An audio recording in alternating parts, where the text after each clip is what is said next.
ఏ బాటైనా పర్వాలేదంట, సమయంతో సాగటమే మన సింపుల్ సిద్ధాంతం.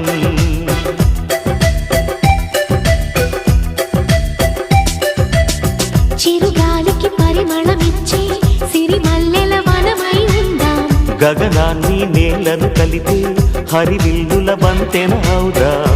ఆనందం అంటే అర్థం మనమందా, ప్రతి పూట పాటై సాగే హుషారు సరిగమలో. ఎన్నో ఎన్నో రాగాలుండే సంగీతం కాదా, చల్లకి నవ్వుల కేరింత.